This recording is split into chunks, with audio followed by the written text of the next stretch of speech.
One of the most common questions new business owners ask is, how do I pay myself? That answer depends entirely on how your business is structured, not on how much money is in the bank.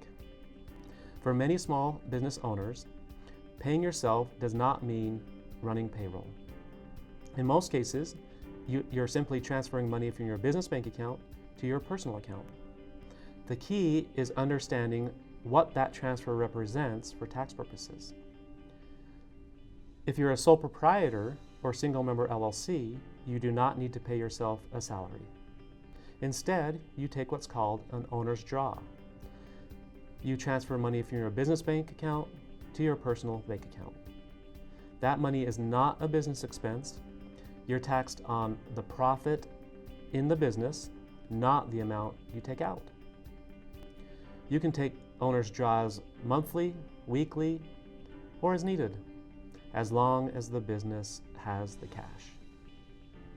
In a multi-member LLC or partnership, owners also typically take distributions, not paychecks.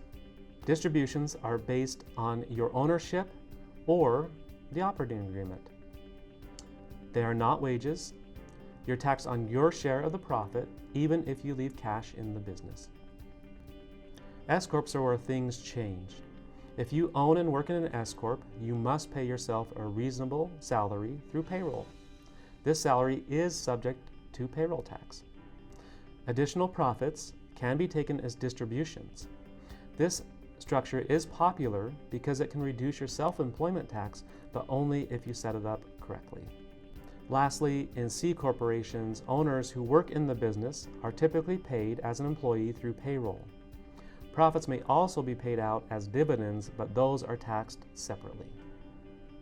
When it comes to paying yourself out of the business, there are 3 things to remember. Your entity type determines how you pay yourself. Most owners are taxed on profit, not cash taken out. Paying yourself incorrectly can create tax and compliance issues. Once you understand the rules, paying yourself becomes simple.